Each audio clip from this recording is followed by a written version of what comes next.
Pour ce jeune homme de 25 ans, tout a basculé pour un sourire sur le parking de cette discothèque de Perpignan. Il est 6 h du matin, il s'apprête à rentrer chez lui après une nuit de fête. Alors je me positionnais ici et il y avait 2 autres personnes juste à côté, dont un qui m'a posé une question: pourquoi tu souris? Et j'ai dit pourquoi j'ai pas le droit de sourire, et de là c'est parti. De là en fait s'approche mon premier agresseur, me porte le premier coup. Tout le monde est arrivé en courant du parking. Une dizaine d'agresseurs qui m'ont porté des coups. Pendant 6 minutes, je me suis fait lyncher. 6 minutes d'un déchaînement de violence gratuite. Ces agresseurs lui portent une centaine de coups de poing et de pied. Pour nous prouver la violence des faits, ils nous montrent cette photo de lui défiguré. Bilan, un traumatisme crânien, des dents cassées et de multiples hématomes. 3 ans plus tard, les blessures physiques ont disparu, mais il a mis des mois avant de se reconstruire. Pendant 6 mois, j'ai été dans le mal où je me posais des questions. Pourquoi moi?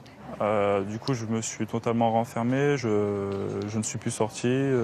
Donc j'étais dans une espèce de dépression en fait. Le jeune homme décide de porter plainte. 2 de ses agresseurs ont été condamnés à la peine maximale dans ce type d'affaires. 5 ans de prison ferme.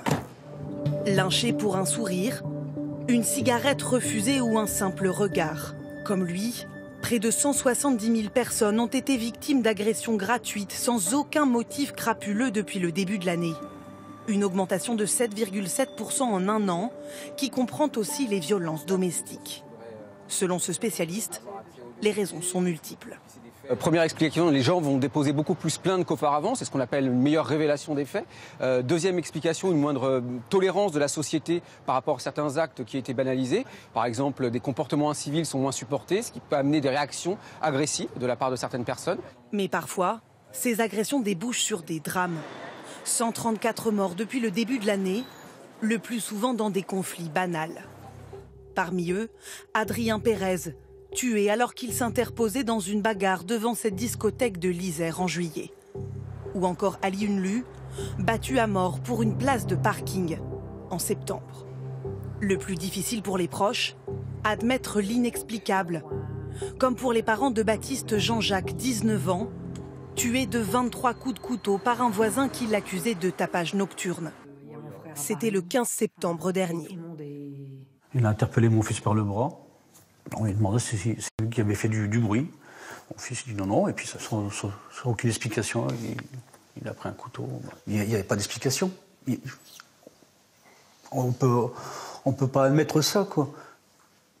La douleur et l'incompréhension, d'autant que selon l'avocate de la famille, l'auteur présumé ne montrait aucun signe de dangerosité. On n'a pas affaire a priori à quelqu'un qui était connu des services de police. On n'a pas d'explication. Après, on en aura peut-être.